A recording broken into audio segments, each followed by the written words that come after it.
there. Listen to the Massive Passive Show. You'll hear top investors and experts share how to tap into the incredible opportunities that Houston offers real estate investors. A favorable business climate, low cost of housing, and that Texas wildcatter mentality are just some of the reasons that the top investors nationwide are flocking to Texas. The Massive Passive Show starts now. Good morning, Houston. This is Pat Reisinger, which is a Massive Passive show. We talk about real estate and rehabs, and probably if you listen to us, you'll hear us go down a rabbit hole or two every now and then. But we try to stay on that topic. This morning, Ray, well, first of all, let me start off saying we have vendors. We have vendors that help us stay on the radio show, and you can get our vendors and other information about Massive Passive, our events. We got a bus tour coming up. Great. Ray and I have done a combined, 2,000 houses, Ray, together.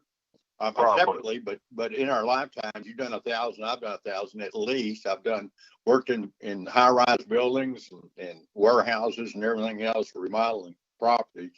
But anyway, the vendors keep us on the air, and you can go to massivepassiveshow.com. It's real easy, massivepassiveshow.com, and you can get our vendors, and you can catch up on all the things that we have going on, which is quite a bit. Being that we have, Ray and I have been doing this Ray got his first deal, 1982, and I started working in refineries and all in high school in 1965, and I've been pretty much working some kind of construction or remodeling for better part of 45 or 50 years. So, we got a lot under our belt. Pat, one thing, we started in 82 when we bought our first fire damaged house, and we just never stopped. And then when you start collecting these houses, next thing you know, you're rehabbing them and you're upgrading them and you're buying more, and then you're working with partners, and it just sort of takes over your life. And I would say it's such a rewarding thing to do, to take something that's not great or needs to be improved, and you just make it better and better. And that's something that you and I both never stopped doing. And I kind of threw down the gauntlet for the audience out there today. We're going to kind of go a different way. We want to talk a little bit, or maybe a minute, about our sponsors, because without them, we wouldn't be on the radio. Yeah, that's right. I kind of threw the gauntlet down to Pat today. And I said, Pat, I want you to come up, because your life experience and my life experiences are actually pretty unique. Just what we've accomplished in getting projects done. I can't tell you, and I know I don't even have to ask Pat this. If you could just know how many times people told me I couldn't do something, and if I would have even come close to listening to that, I would have stopped a long time ago. And that's something Pat and I don't know how to do. We don't know how to quit. And so I threw down the gauntlet to Pat, and I just said, let's come up with 7 things that make us the MFBO, or the MFO, the monster for outcomes. I'm glad you're saying what the acronym is, because my mind started going in the gutter. Well, you can take it either way, because when you're on the job site, you could be either one of those things. Yeah. But this is the PG version. So, but that's something we talk about in what we're doing and building, hopefully, the greatest RIA in Texas, and everything else you do. You got to be that MFO. You got to be that monster for outcomes. And I threw down the gauntlet, and of course, Pat, being the gamer he is, he immediately accepted it. And I said, let's come up individually with 7 different things we think are what make us successful at getting these outcomes. And that's going to be the primary part of our show. But before we get into that, let's talk about the sponsors that we just depend on so much. Oh, yeah. Well, we got great sponsors. I mean, just to name a few, and I almost always go right directly to our financial people, because they're the ones too that help us, with getting people in our rooms. I mean, like Clint Yates over there and his group at Integrity Mortgage, Jennifer Perez and Valerie over there at the Owner Finance Company, Cookie Long and Monsieur over there at TransAct Title, which furnishes us a great room to have our events in. It's their big conference room. It holds 45 to 60 people. It holds 45 people just with the tables and chairs, but we started taking some of the tables out for the vendors to be out in the hallway so people could go talk to the vendors. We do our general meeting the second Saturday of every month. It starts at 8:30. We get there about 8 and start setting up the room, get everything ready. People start coming in around 8:30, and from 8:30 to 9:30, we do like networking. We have breakfast tacos. We got coffee back there, and cold drinks and water and all that kind of stuff. And then people come in and get a bite to eat, and mill around the room, and network with each other. And listen, networking is great. You got to learn if you're going to be in this business. You really start needing to hang around like this RIA. I mean, this RIA really is a real estate club, and it's a nonprofit. We're a nonprofit organization, and what we do is we provide education for our members and a place to network and meet other like-minded people. And if you're going to do this, you really need to learn how to get out of your shell, and stop being a recluse and start shaking hands and walking around and talking to people. And before you know it, even an introvert will be going, this is so cool. I've made all these friends that I would never had, and they're helping me build my real estate business because we help each other. It's really cool. I mean, if you're not involved, you really need to get involved and go to our website at massivepassiveshow.com. And you can get our events, and especially start out with this general meeting. Once you do a general meeting, it's like the first time I took a dance lesson, right? I couldn't wait to get out and take another dance lesson because 27. Because you just feel like you're a part of it. I mean, you feel like you're in control of your life when you get out there and you get involved and engaged. The other thing is this Alamo RIA. We're calling Alamo RIA Houston, and we got Alamo RIA San Antonio. And Sharon and I got real heavily involved in Alamo RIA San Antonio 7 years ago. We became national chapter members, and then when we came to Houston, which I've been in Houston from day one, that's where I've really all my experience, all my knowledge. It's unlikely you're going to tell me a street that I haven't either fixed a house on or bought a house on in Houston. And so we started really in '82 our journey here in Houston, but then we built the San Antonio RIA to be probably the largest real estate investor community in San Antonio, and we did that with the backing of a national chapter, national RIA, which has about 50,000 members in it. Mm-hmm.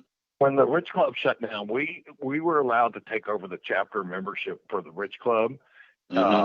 With the national RIA. And so that's what we've started. We're like on our fourth meeting. I think we had over 50 people at our last meeting. And this is not a meeting where we want you to come out and drink and get drunk. This is a meeting where we want like-minded people who are good people who want to grow their investment, who want to share ideas and actually network and give. We're looking for givers, not takers. And most people you go to, it's nothing but takers. And that's not what this is about. This is about people giving and taking. And when I started in the Rich Club in 1985 or 84, that's what that community was like. And it grew to be the largest community like that in the nation. And that's what we're going to do again. We're going to make this thing grow. And if you're a taker, you won't probably be asked to come back. And if you're a giver, you're going to be sucked into becoming a super volunteer. And next thing you know, you're going to be building your network and your net worth. Well, that's how you become a taker. Look, I always tell like the other volunteers, when I left the hard money lending company I worked for 6 years, I had already been coming to the Rich Club. I knew you and a whole bunch of people there because every Saturday that there was a general meeting there, I was there with that company. So I was meeting people and talking to people and all that. And when I left that company, the first thing I did the night that I left them was join the Rich Club and became a volunteer. I mean, I remember you inviting me to your board meeting and said, Pat, you need to come to the board meeting. None of the other members ever come. Maybe one or two will show up out of hundreds and hundreds. And I'd like you to be there. And I came there, and y'all were talking about how to get more people in the room on a deal a minute. Yeah. And I said, well, I think I have a great idea. And I told everybody what the idea was. And Ray went, man, that is a great idea. And we did it. And we went from having like 15 or 20 people to having like 150 to 200 people. And it's all about the fact that we got our vendors to give little gift cards, and then we gave those away, and we created an excitement. So we became givers too, and givers get back. That's what you get. You give and you get back. It's a circle of life. And I always say that, no matter how much I give, eventually I get back more. And it always happens that way. So, I've been giving a lot here the last 5 months, and it's slowly starting to come back to me, So, Pat, something you said before that Pat and I generally will talk about stuff before the radio show, and I try not to let it go too far down, especially if it's really good stuff. And he started talking about something that's really along the subject of what we're talking about today. And it was about Pat was in AA, what you said 38 years ago, Pat? Yeah, I've been in 38 years. Yeah. And he was about to say something. He's searching for those words. And as he was searching for those words, I came up with the exact words in my head that he literally said. And would you repeat those words, Pat? Because you and I both believe so strongly in this that we need to talk about it for a second.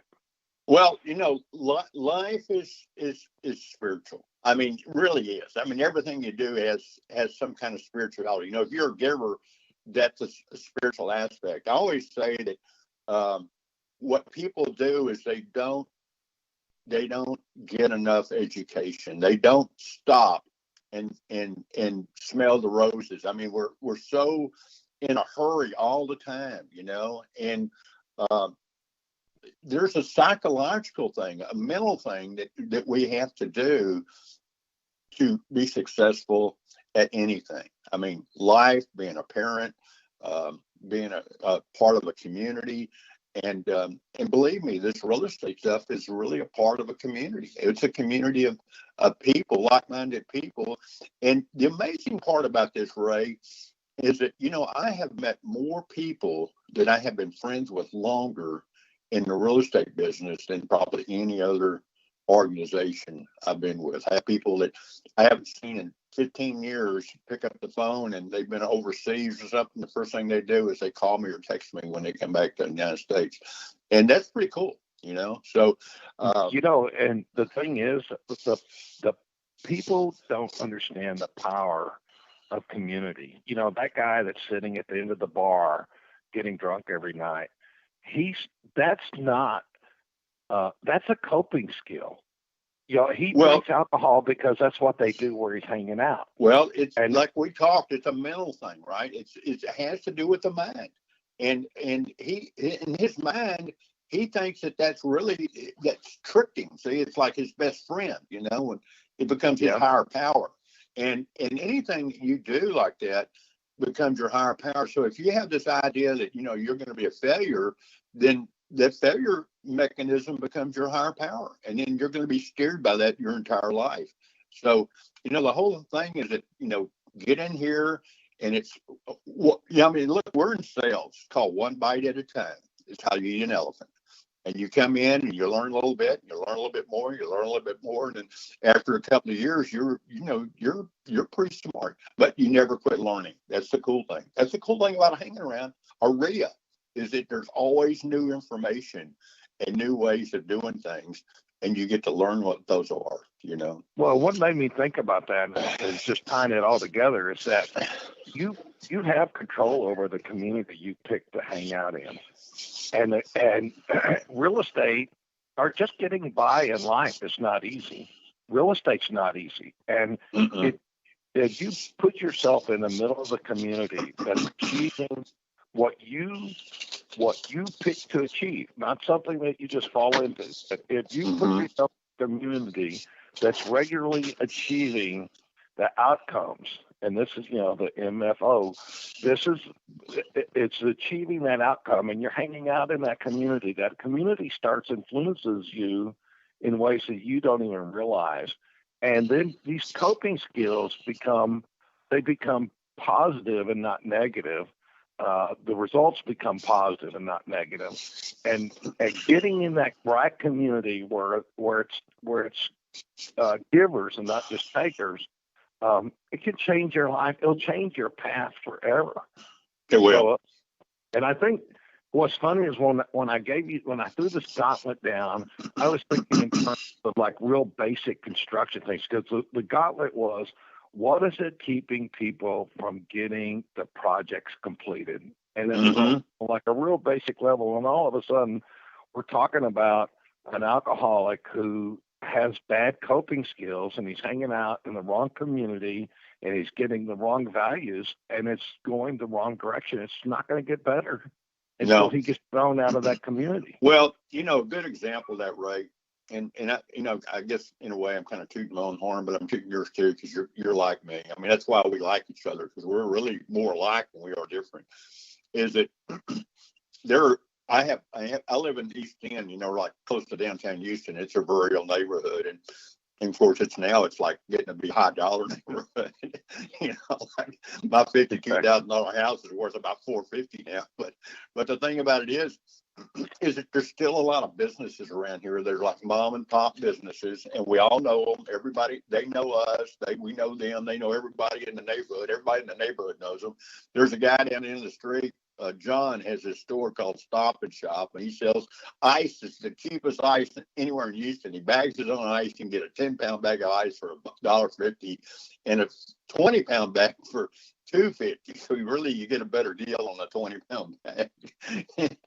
And then he's got beer. He does food. He does seafood. You can buy seafood there for like, I don't know, it's like $7 or $8 for shrimp and fries and hush puppies. I mean, it's a really great deal. And he just serves a whole bunch of that all during the day. But anyway, those are Oscar's Tire Shop. I've sent you down there, and you got a brake job for your daughter for like $120 or something. I mean, these guys, are not rip-off artists. I mean, they're community people, and that's what we are. I mean, that's what we do.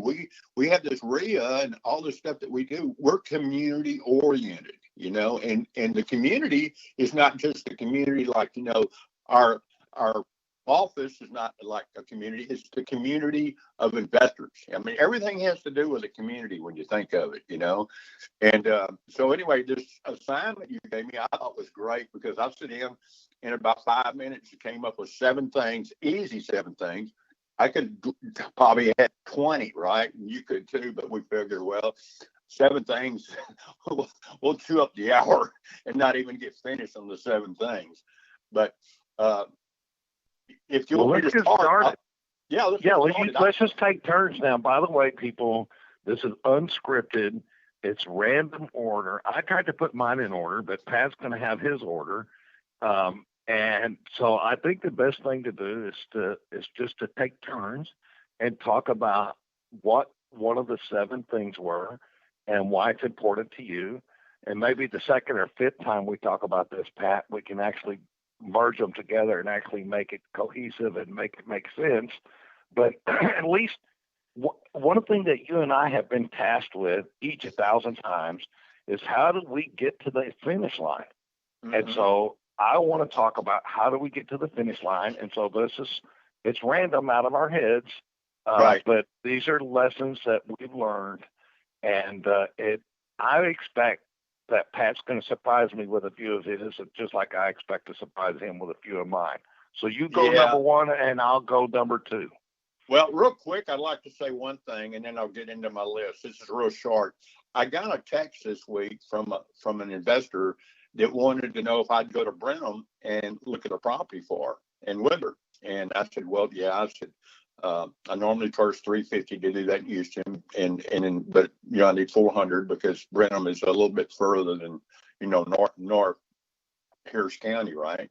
So I said, okay, I'll do it for $400, and she got kind of balked, and I said, look, it's a long way, and let me kind of clue you in what you're getting for the $400. First of all, I take a lot of pictures. With a camera. Pat, now I know that one of your 7 is to always be closing. Okay, so but let's not go too deep in the story. No, I'm going to finish this up in just a second. Okay. I take a lot of pictures. I look at the skin and the bones of a house, the outside and the bones.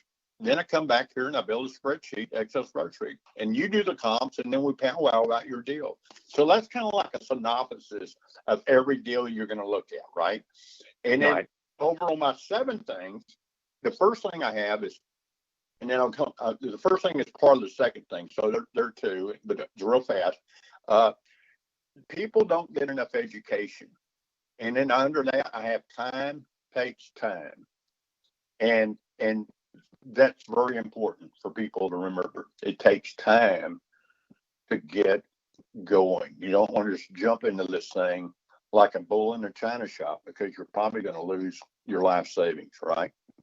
So that's my first thing that I've got, and you can start with yours. And I'll let you know real quick. I have don't get enough education. Time takes time, patience, and exit strategy. And some of these will be repeated, further down. But so is that 4 of them, or is that 2 of them? That's probably like 2 of them to kind of get you going. The mental thing, in your mind, right? And I warned the audience this is going to be rough, because we're literally putting this together. I mean, I put my 7, and I didn't ask you what your 7 was because I didn't want to be influenced by it. Right. So, we're going to cross paths here in a minute, I guarantee you. Oh, yeah. So mine, and I tried to put these in order, but I'm sure I'll change order later. And then after I hear Pat's, I'll probably get rid of a couple of mine and add a couple of his. So mine is, you got to have in the pit of your belly, you got to have a burning desire. Yeah. If you don't have a burning desire, you have 2 choices. Just go blow your brains out, which I'm not saying that. Just give up. No, keep your day job. That's what you want. Yeah. Keep your day job. Continue to be mediocre. Don't think about this as your prime time, like Seinfeld when he turned down $100 million a year to do another TV series for a year.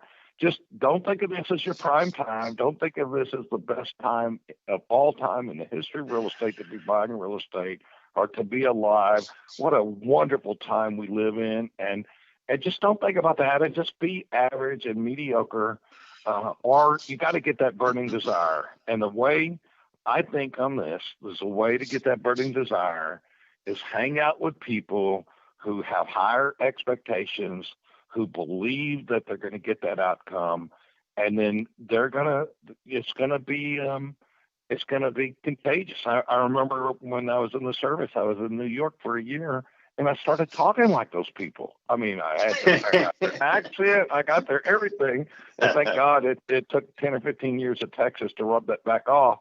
But I mean, just hang out with the people that have that burning desire. If you don't have it, you're cheating yourself out of it. And I even put on this, rage on this, rage on this, rage on this. Fight for this with everything you got, because it's going to be what makes the difference in your life. If your community is a bunch of sheep, change your community. Yeah, I say that all the time to people, Ray. As children, we're told by our parents, if you hang around with those people, you're going to be just like them. And they're generally talking about losers, And the thing about it is, if you hang out with winners, you're going to become a winner. I mean, you're going to want to be a part of that. I mean, birds of a feather flock together. Those little things have been around for 1,000 years, thousands of years, but they're true today as they were when they were said. And it's not going to change. It's not going to change. And because people think they're adults now, that they have different choices, and you really don't. Your mind is your mind. And if you hang around winners, you'll want to be a winner, because you don't want to see the world pass you by, and you're in that community. I mean, if you're not like-minded and you don't have that burning desire in your gut, this isn't going to be for you. You're going to have to find something that's, that will blow your dress up. Going to a job every day at 8 o'clock, getting off at 5 o'clock is what you want to do. Well, that's fine. Hell, I've done that too. But once I started, became an entrepreneur, started going out there and selling my services as a contractor, as a developer, as a doer, as a rehabber, my life changed. And then I knew that I could make it on my own. I really didn't depend on someone else, doing my thinking for me. Even though I had to do that at first, because that's how you learn. That's how you learn, is working with other people. And just like you, Ray, I mean, just think of all the mistakes we made by trying to think it through ourselves. And then as we learned to imitate other people and hang around with them and learn, we became a lot more skilled at what we do, So my next thing, it's just like the guy sitting at the end of the bar. You get caught into that social fabric, that social framework, and what people talk about and what they're doing becomes important to you. And next thing you know, you participating more and more in what they're doing. If it's a healthy place to hang out, then you become healthier. So if you're in the gym, it's hard to sit around and drink beer. Yeah. It's just hard to do that. Well, I tell you, that's very true. Okay, real quick, kind of move on. My next thing is like, I had exit strategy in there, because that's something that kind of, when you're first getting into this, we tell people that, and it's hard for them to understand this thing. We say it all the time. You make your money when you buy the house, right, Ray? Yeah.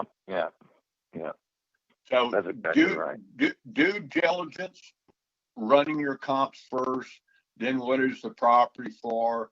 Is it a flip or a hold? That's my next part of my strategy. It's a due diligence. I need to know what my goals are in obtaining this property and moving forward with my real estate business. So I've got due diligence, running comps first, then what is the property for? Is it a flip or a hold? And then later on, my next thing is I'm going to start getting into the skin and the bones, okay? Well, I think, you're on the right path with that. I couldn't agree more, because you're going to be the person that builds this product. So you need to know what it looks like when it's finished. And it depends on what you're trying to accomplish. And that changes from one project to the next. If you're working for somebody and they say, this is what I want to accomplish, it's your job to get that done. Now, they got to have the vision, because it's their project, not yours. But typically somebody like Pat's going to come to the table, or myself, and we're going to say, well, this is how you get there, not the way you're thinking. Well, and I was always a project manager, even I worked for several industrial display houses and built displays that went all over the world. And, the designers would design them, but that didn't mean that I had to build it just the way that they had it in there, because they do it on paper, and I'm having to take, plywood and plastics and all this stuff that's raw materials, and we have to cut it, put it together and make it work. So, as a production manager, I've always been a production manager, whether it's working on houses or buildings or whatever. And it's really kind of all the same deal. You're taking something that's really kind of nothing and making it into a piece of art. I mean, that's what we do with these houses. If you're flipping a house, it's ugly as can be, and that's what you look for, is ugly houses, because those are the cheapest, is that you're converting that ugly house that hadn't had any attention to it or any upgrades for 25, 30, 40, 50, maybe even 80 years, and you're going to change it from an ugly duckling to a princess, Yeah, so. I love the fact that you use the word art, because somebody not kind of paying attention will think, oh, that's art. But what people don't realize is art is where science, technology, skill, vision all come together, and they put something together that the only way you can express it is it's art. And to me, it's like that's where you want to end up with. You want to end up with art, but you can't underestimate all these other things. And that leads into my second thing, which is I put in here, I use the word knowledge, but it really has to be specialized knowledge. And what I mean by specialized knowledge is not enough. Knowledge is just something that sits there on a table, and it's not really used. Knowledge is like in a book, like techniques on how to use a table saw. I remember the first time I got that book, I got it at a 10-cent store when I was 18 years old. And I started opening that book up, and I thought, you can do all this stuff with a table saw? It's not it's not just the knowledge of what you can do with a table saw. It's specialized knowledge where how does that apply to what I'm trying to accomplish? And in specialized knowledge under that category, I'm gonna put some things, and we won't have time to talk much about them, but on our property tour where we talk about how to shape these properties into investment grade properties, we're going to talk about these on a really deep level. Both of you and I will. I already know, because this is always so important. But it's going to be the process. What is the process? What a scope of work looks like, how we accomplish this scope of work, what's involved in the scope of work, how we organize the work, like what steps and what orders do we need to do them, what skill levels we look at when we're deciding who our partners and team members are going to be, and then our tools for evaluating. And that's the big one, because, and Pat, that's where I love having you as a partner with us in this, because people don't know how to evaluate tradesmen because they haven't been around 300 sheetrockers. They haven't been around that sheetrocker that went out of business. They haven't been around that electrician that burned the house down. And so we've got to have the tools for evaluation. So it's my second one was knowledge on how to put all this together. And that's, if you don't have that person as a partner on your team, you better figure out how to get them on your team. And there's lots of ways to do that. It doesn't have to be you, but you've got to have that person as a partner, not as a person sitting on the other side of the table. He's got to be on your team. He's got to win when you win and lose when you lose. And absolutely. If that's not the process. That's what I do. I mean, I'm working with a client right now on that fire job, and he's like, well, what's next? And I go, well, do you really want to, you're rebuilding this house, right? Because it got on fire, and then the fire hose is like, got in here and messed up your kitchen cabinets. I mean, we could try to rebuild these things, but look, you're going to hold this property. It's almost paid. Matter of fact, we got so much money for the fire job, and of course, only part of the house got burned, but we got more for that part than the house is worth.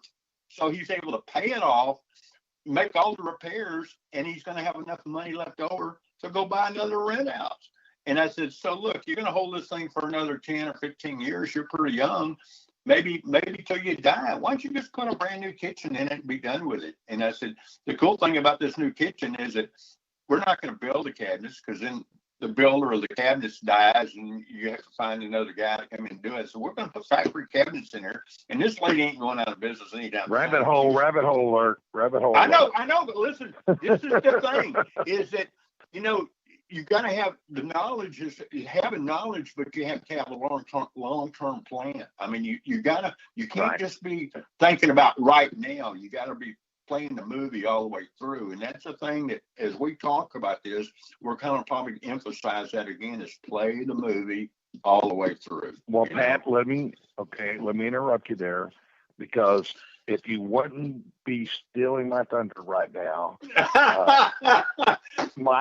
let's just go to my next one, and then it'll be your turn, if you don't mind, because my next one was planning. And it's so funny, because and my notes on that, a plan is your roadmap. It's you got to visualize the beginning, the ending, and all the steps in the middle. You got to just work it through. And you influenced me on this a little bit, I have to admit. It's like a movie, and you got to run that movie through your head. And the guy that's seen the movie before, and he already knows who the good guys are and the bad guys and how it's supposed to end, they definitely have an advantage over people who have never seen that movie before. But the planning I've seen it a lot. That's why when we start talking, it's like, we're preaching to the choir about 90% of the time, Yeah, like this movie has a bad ending. We better write the script. I love it. I love you, man. So the plan is like our roadmap, right? And we got to play the movie all the way through, just like you said. So that was my next one. So, and since you were just basically looked like you were reading off my notes here, I thought I'd throw that in there. Well, that's what we talked about when we started this thing. even though we may say something like in a different way, it's still the same. I mean, because when we're talking, like, it really helps if you really kind of learn to have more like a 3D mind when you're working. I mean, even, only about 20% of the world sees things, before they build it. I mean, I envision a project, and I'll draw some plans because I want to figure out what my materials are, but I really don't need the plans to build it because it's already in my head, and my wife sees that all the time. She said, where's your plan for this? And I said, well, my only plan is my takeoff, so I know, what materials to buy. And but the plan's really in my brain. And then she'll go, and then when I'm done, she goes, man, that's just unbelievable that you can have all those moving parts in your head, and then it comes out the way you said it would. Well, but Pat, that's an exercise. See, as you're saying that, I'm thinking, like, oftentimes I'll go into a 950 square foot house, and I'll think, well, this house needs to be like 1,150 square foot, and I'll figure out how to move that house around or change it up or modify it. And you just got to force yourself to go through those exercises. You got to play that thing from beginning to end, and you got to recognize what your problems are, what your issues are, and how you're going to overcome them. And it doesn't mean add 250 square feet. It just means make it where it's like 1,150 square feet, to get you that exercise. Well, and that's typical. Like, for instance, I had a project here a couple of years ago, just a little bit north of me, towards downtown, where these two guys bought this house. It was only barely 1,100 square feet. It's it's a pier and beam house, like a lot of these houses are over here, like they call them bungalows.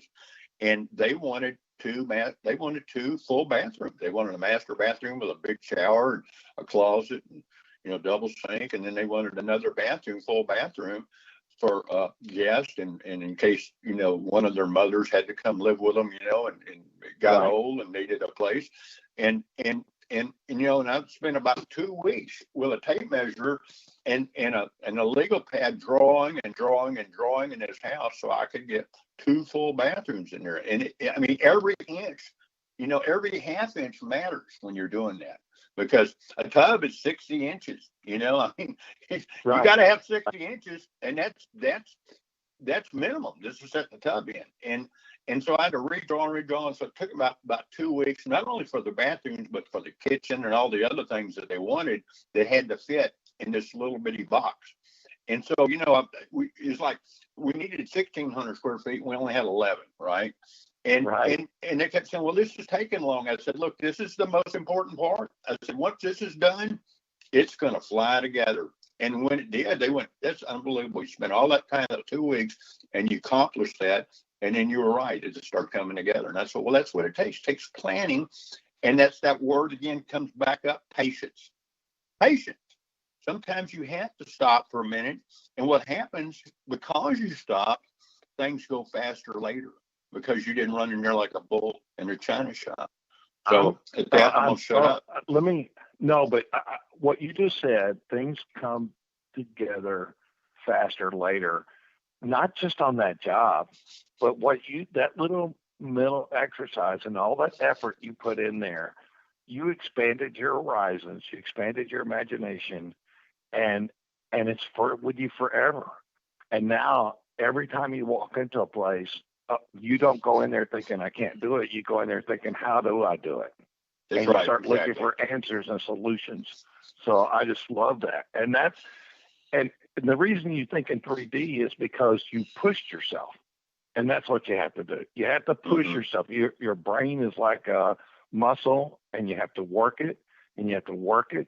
And then all of a sudden you're able to walk on water, and people are watching you, and they're thinking, how does he do that? And they don't realize how hard you worked, how many times you redrew that bathtub, how many times you erased it, how many times you threw that piece of paper away and started over. Yeah. Okay. Yeah. Okay. So I don't know whose turn is it. Is it my turn? It's yours. Yeah, it's your turn. Okay. So my next one is persistence. And that's something I never didn't have. And it's gotten me out of a lot of trouble over the years. And if you don't have it, get it. life is going to these jobs are going to keep throwing you problems. Things are going to go wrong. You're going to go over budget. You're going to be depressed. But just be persistent. And I can't tell you how many times that I worked through something just like what you were just describing on that bathtub. And all of a sudden you hit it.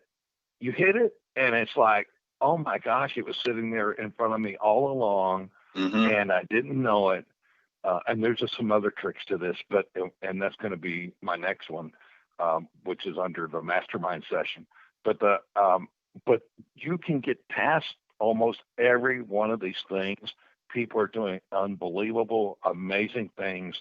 And if you're hanging around that community that's doing amazing things, you all of a sudden that gets that burning pit in your belly, and you realize, oh my gosh, I can do this. I don't have to have all the answers. I can just be around people that have the answers, and just be persistent, and just don't quit, and persevere, and realize you're going to take lots of hits. Yeah. You know how much time we chewed up already? We're not even halfway through this. Okay. I think it's my turn. Okay.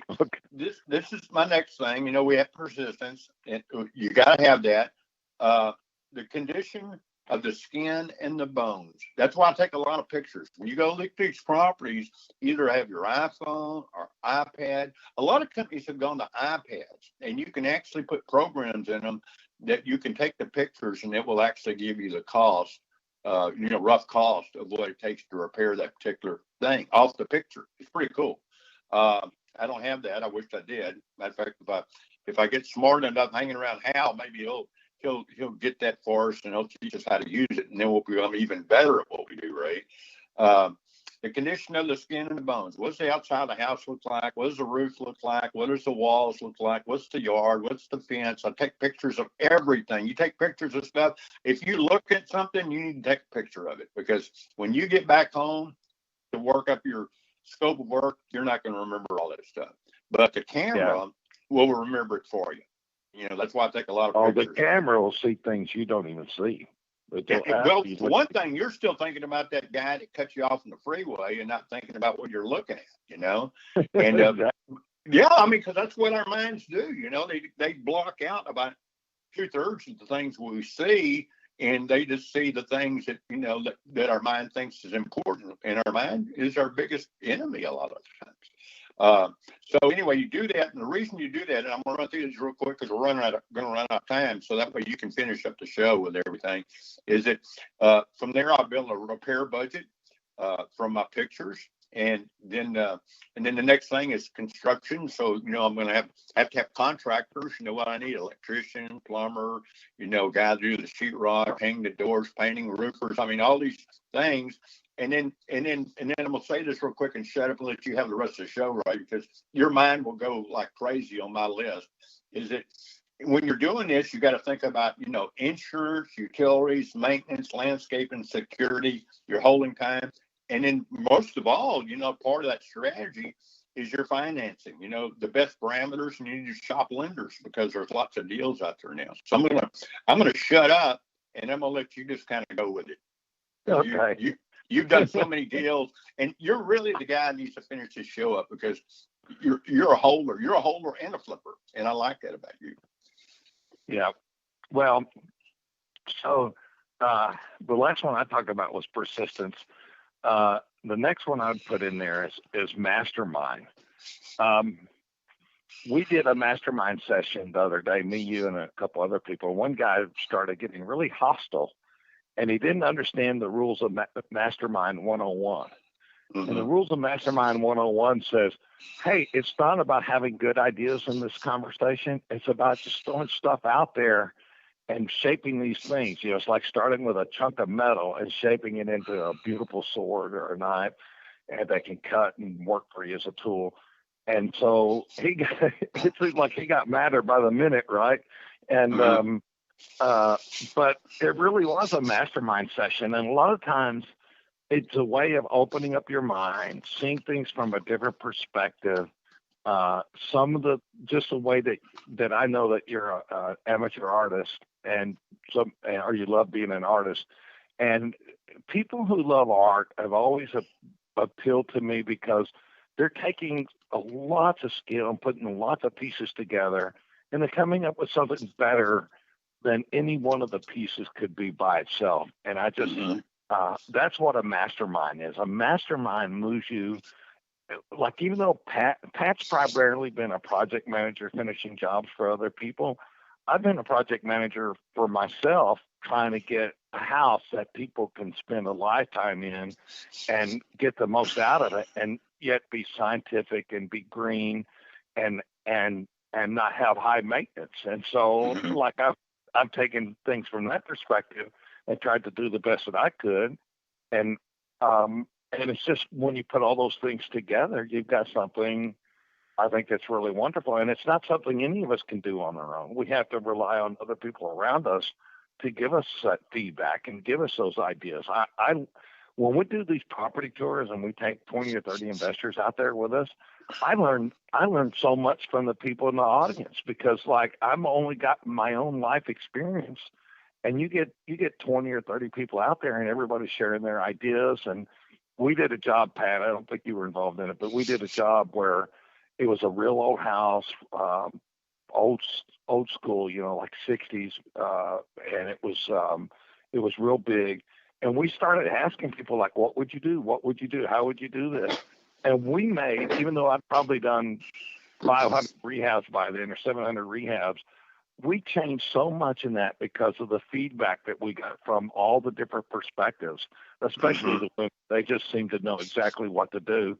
And it just changed the whole project and made it a lot of fun. So Mastermind was one of them. The other thing, to me, this is probably one of the most important ones, and I kind of encapsulated a couple different thoughts under it, but it's imagination. So I heard somebody say once, if you can conceive it, you can achieve it. I've never heard more truer words. If you can conceive it, as a real estate investor, I've put so many creative deals together just because I surrounded myself by people who live in that world, and all of a sudden they're telling you how to do things that most people can't even think of. They think, for example, well, I got to get cash, I got to get money to make this deal work. No, that's not true. I've got to find deals so I can have a deal. No, that's not true. All these notions people have are just wrong. And the bottom line is that you can conceive it, you can achieve it on all levels. My favorite, my most favorite computer app of all is, Pat, I probably never told you this, but it's the Houzz, Houzz, because if I want to know how to do a backyard fence, they got a million pictures of that backyard fence, and I look at it and I think, heck, I can make that. Or I can ask Pat, hey, Pat, how do you cut that wood to get that outcome? Right? And I surround myself by people who know how to do that stuff. But when it comes to imagination, here's some ground rules. Just remember, if you can conceive it, you can achieve it. That means you got to expose yourself to people that think like this. You got to have fun. Fun's got to be important to you. This has got to be your life. It's got to be fun. This is something I've always had, and if you don't have it, you have to get it. And it's be curious. Always be curious. Always try to figure out, and that's what I love about Pat. He's a very curious person. He figures out how to do weird stuff, and with his hands and with the art that he does. The other thing, hey guys, this is the new kid on the block, Miranda. We have less than 2 minutes until ending. The other thing is the real power is in your head. It's the power to put things together in a way. And I wrote this, Pat, before you used the art word. I wrote this today. Real power is in the head. It's the power to put things together in a way that makes real art. Yeah, well, be sure and say who we are again, Ray, so everybody knows where to go to get all this great information, and that you can email us and we'll reply back to you. Yeah, so we're Alamo Ria Houston. We're affiliated with a national chapter. We're also affiliated with Alamo Ria San Antonio. We meet monthly. We have a bus tour coming up December 4th. It's a property tour where we're going to go through there, talk about what needs to be done, how to do it. Pat will share with the groups. I will share with the group. We'll show you at the end of the day how to estimate the repairs. And you can find us at massivepassiveshow.com. Massivepassiveshow.com. And I'm a vendor on there too. If you look, you see residential rehab consulting, that's me. So, contact us. We'll work with you. If you're new, you want a coach or a mentor, we have there's no one in Houston that can compete with me and Ray and James and our other tools that we have in the toolbox. Nobody. So if you want to get the best teaching, the best rehab, the best buying experience, wholesaling, wherever you want to do, we are the company that can do that for you. And we got through our list, Pat. Yeah, we did. Real quick. I mean, we did that in an hour. You and I never do anything in an hour. No, I don't. We can't even talk about fixing a flat in an hour. I went away. We love you guys and tell your friends about the show, and we'll see you next Saturday at the same time, 9 to 10 o'clock. Enjoyed it, Pat. Thanks a lot for being a good me too, buddy. I'll talk to you later in the day or tomorrow, buddy. Bye-bye. Okay. Hi, Hal.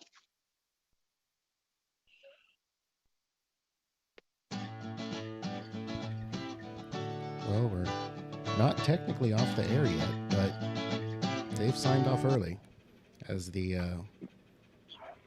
music comes on, we're signing out. So thank you guys for being here. Sorry about that. It was just dead silence. Had me wondering if you guys ended it early or not. So, but keep on. We have 2 minutes until you guys go. Yeah. So. Actually, we still have 2 minutes to go now. Now you guys go. Yeah. So. Okay. We're done. Don't forget about our website, massivepassiveshow.com. We do have the bus tour coming up. Sign up for that if you're interested. We're on the radio every Saturday morning. Every second Saturday of the month, you have our live event, 1001 West Loop South in Houston. And hopefully we will see you guys next week bright and early. You still there, Ray? Yes, you did great, Hal.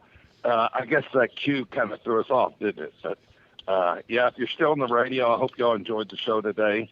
It was Hal and I speaking from our heart, and we love what we do. I'm so excited that I'm still having fun doing this after all these years. So. Tell me why Relief Factor is so successful in lowering or eliminating pain. I'm often asked that question. Pete and Seth Talbot, the father and son founders of Relief Factor, tell me they believe our bodies were designed to heal. The doctors who formulated Relief Factor